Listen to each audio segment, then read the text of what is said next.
বহুদিন ধরে বহু ক্রোশ দূরে, বহু ব্যয় করি বহু দেশ ঘুরে। দেখিতে গিয়েছি পর্বতমালা, দেখিতে গিয়েছি সিন্ধু। দেখা হয় নাই চক্ষু মেলিয়া, ঘর হতে শুধু দুপা ফেলিয়া। একটি ধানের শীষের উপরে একটি শিশির বিন্দু। কবিতার কথাগুলি একেবারেই সত্যি। ঘরের পাশে কত কি আছে, কিন্তু দেখা হয় না। আমরা ছুটে বেড়াই এদিক ওদিক। তো চলুন আজকে সন্ধান দেবো ঘরের পাশে নতুন একটি জায়গা। Very good morning. একটা নতুন সকাল আর একটা নতুন ডেস্টিনেশন।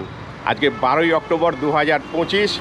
আজকে আমাদের ডেস্টিনেশন শহর কলকাতার একদম দক্ষিণে নরেন্দ্রপুর রথতলার কাছে চিন্তামণি বার্ড স্যাংচুরি। আজকে আমরা চিন্তামণি বার্ড স্যাংচুরি ঘুরে দেখব এবং আপনাদেরও দেখাবো। তবে আজকে এই জার্নিটা কিন্তু আমি একা নই, অনেক দিন পর আজকে আমাদের সঙ্গে আছে অনিন্দিতা। এই যে অনিন্দিতা হাজির। তো চলুন, খুব সুন্দর একটা জার্নি হতে চলেছে, ঘুরে দেখা যাক।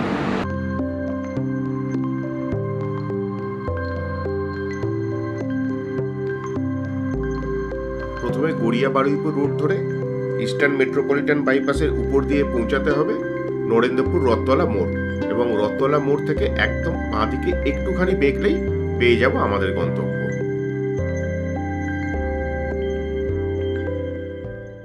আচ্ছা, বাইপাস দিয়ে এগিয়ে এসে একটা মোড় পড়বে।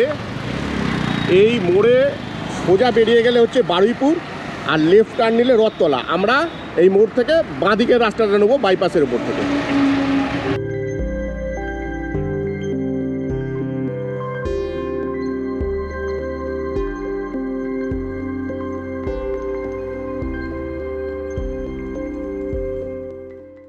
আমরা এখন চলে এসেছি চিন্তামণিকর বার্ড স্যাংচুরির একদম সামনে।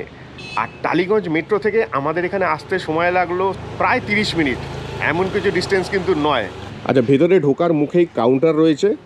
এই কাউন্টারে কিন্তু আপনারা পরিচয়পত্র দেখিয়ে আধার নাম্বার দিয়ে এন্ট্রি করে তবেই কিন্তু এই ভেতরে প্রবেশ করতে পারবেন। আর একটা ভালো ইনফরমেশন আপনাদের দিই, আগে কিন্তু এই চিন্তামণিকর বার্ড স্যাংচুরিতে ঢুকতে প্রবেশ মূল্য ছিল, কিন্তু বর্তমানে একদম ফ্রি।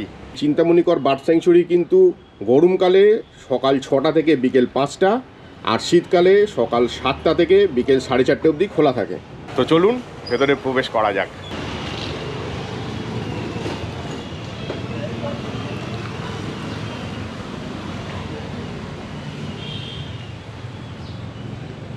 ঢোকার সাথে সাথেই কিন্তু একটা সুন্দর পরিবেশের মধ্যে চলে এলাম। মানে ঢুকতেই দেখছি এখানে কোনো রোদ নেই, এত গাছ, পুরোপুরি এই এরিয়াটা কিন্তু একদম ছাওয়ায় ভরা।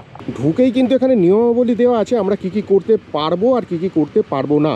তার কারণ হচ্ছে প্রকৃতির মধ্যে যখন আমরা এসেছি, এই প্রকৃতির নিয়মাবলী মেনেই কিন্তু আমাদেরকে চলতে হবে।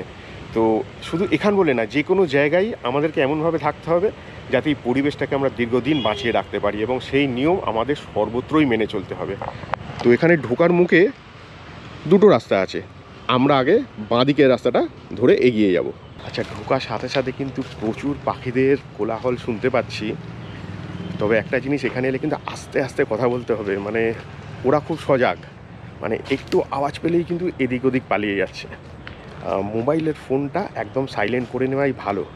তো সামনের দিকে এগোতে থাকি আর আপনাদেরও দেখাতে থাকি। পরিবেশ কিন্তু বেশ ভালো।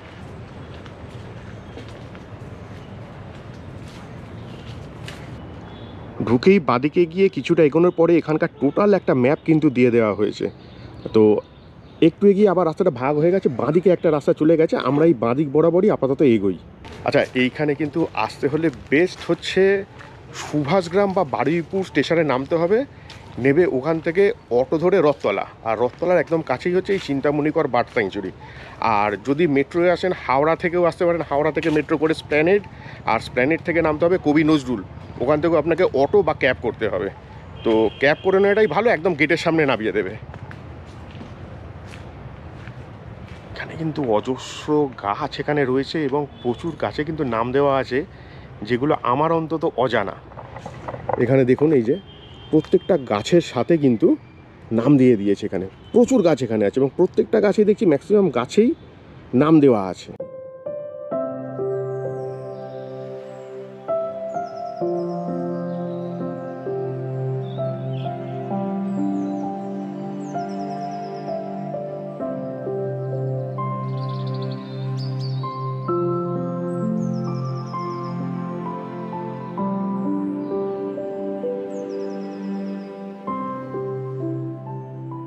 আচ্ছা, এই জায়গাটা কিন্তু আগে কয়েলের বাগান হিসেবে পরিচিত ছিল।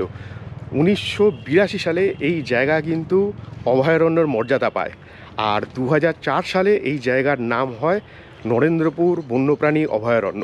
আর 2005 সালে কিন্তু রাজ্য সরকার এটা অধিগ্রহণ করে এবং তখন বিশিষ্ট ভাস্করের নামে শ্রী চিন্তামণি কর, ওনার নামে হয়েছে চিন্তামণি কর বার্ড স্যাংচুরি। ঢোকা মাত্রই কিন্তু এখানে দেখছি প্রচুর মশা আর জঙ্গল, অনেক পোকামাকড় আছে। তো অবশ্যই কিন্তু আমার মতো এখানে এলে ফুল স্লিভ শার্ট আর ফুল প্যান্ট পরে আসাই ভালো। বিশেষ করে বাচ্চাদের তো মাস্ট এই ড্রেসটা, আর পায়ে যেন ঢাকা জুতো থাকে।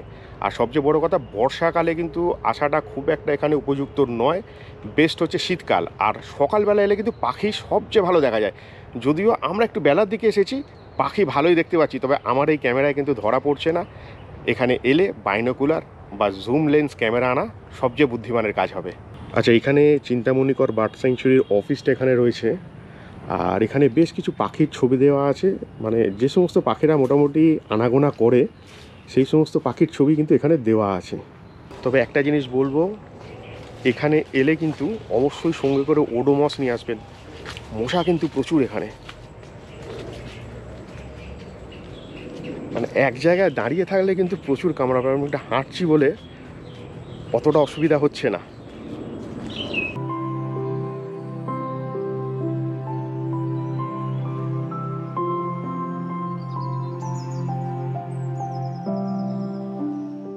পাখিদের একদম কিচিরমিচির করেই যাচ্ছে, দারুণ লাগছে কিন্তু। মানে সবটা ভিজিবল হচ্ছে না, বেশ কিছু পাখি দেখতে পেয়েছি, অনেকের আওয়াজই শুধু পাচ্ছি। তবে যাই হোক, পরিবেশটা মুগ্ধ করার মতন। শহর কলকাতার মধ্যে এত সুন্দর একটা জায়গা কিন্তু অনেকেরই কিন্তু অদেখা। আচ্ছা, বেশ সুন্দর কিন্তু একটা জিনিস দেখলাম, যেটা প্রকৃতির মাঝেই দেখা যায়, আমাদের কংক্রিটের জঙ্গলে দেখা যায় না। যদিও এই জায়গাটা কিন্তু কংক্রিটের জঙ্গল থেকে খুবই কাছে, আর জঙ্গলটা কিন্তু বেশি ঘন।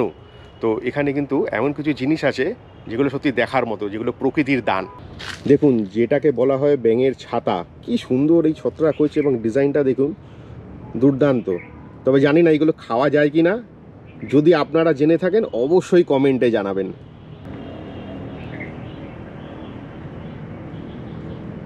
তবে একটা জিনিস, এবারে তো প্রচণ্ড বৃষ্টি হয়েছে, ভেতরের অবস্থা কিন্তু অর্ধেক রাস্তায় দেখছি ঝোপঝাড়ে বন্ধ হয়ে আছে।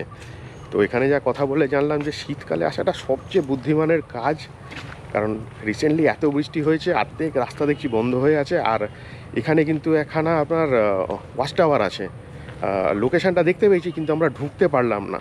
তো দেখি একটু জিজ্ঞেস করে যদি পৌঁছানো যায়, কিন্তু অর্ধেক রাস্তায় ঝোপঝাড়ে বন্ধ হয়ে আছে। তো ইচ্ছা আছে, দেখি একবার ডিসেম্বর মাস নাগাদ কিন্তু ভোরবেলা আসবো, আর্লি মর্নিং দেখাবো আপনাদের। যত ভেতরে ঢুকছি পাখির সাউন্ড কিন্তু এখানে প্রচুর, আশা করছি আপনারাও ভালোভাবে শুনতে পারছেন। দারুণ কিন্তু পরিবেশটা, এবং কিছু কিছু জায়গা বেশ ঘন।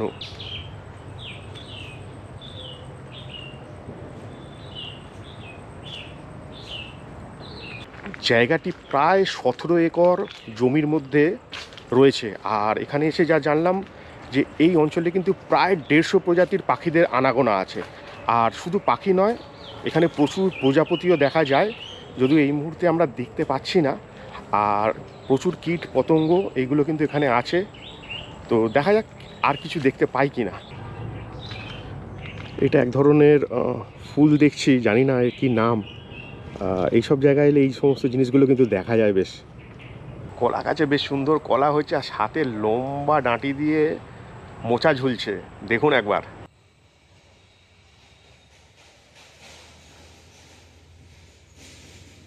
আচ্ছা, এখানে এসে যেটা জানলাম যে এই গাছটা নাকি রুদ্রাক্ষ গাছ, তো আগে কোনো দিন দেখিনি।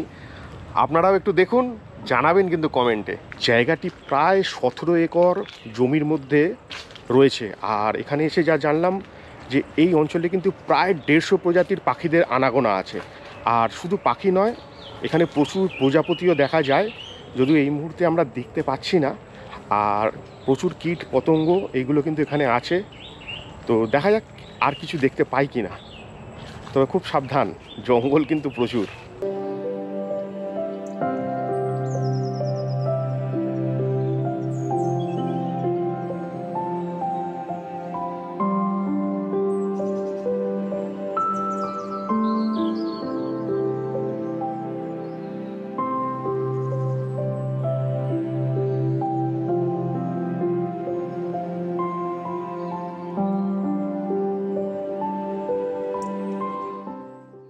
জায়গাটা কিন্তু অনেক বড়, 17 একর জায়গা কিন্তু কম নয়।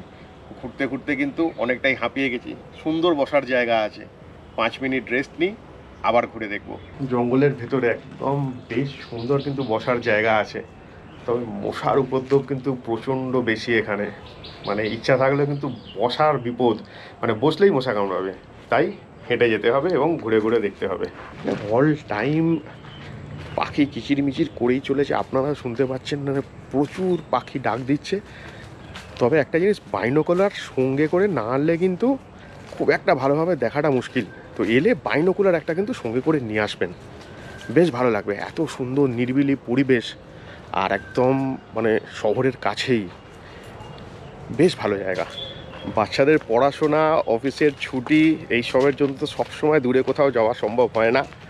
তো যাই হোক, মানে এত কাছাকাছি এত সুন্দর জায়গা ঘোরার পক্ষে সত্যি আদর্শ। 2-3 ঘন্টার মধ্যে ভালোভাবে কিন্তু ঘুরে নেওয়া যায়। তো এই ভিডিওটা এখানেই শেষ করছি। যদি ভালো লাগে অবশ্যই লাইক, শেয়ার আর সাবস্ক্রাইব করতে কিন্তু ভুলবেন না। খুব তাড়াতাড়ি ফিরছি নতুন নতুন আরও অনেক জায়গার সন্ধান নিয়ে। সবাই সুস্থ থাকবেন, ভালো থাকবেন।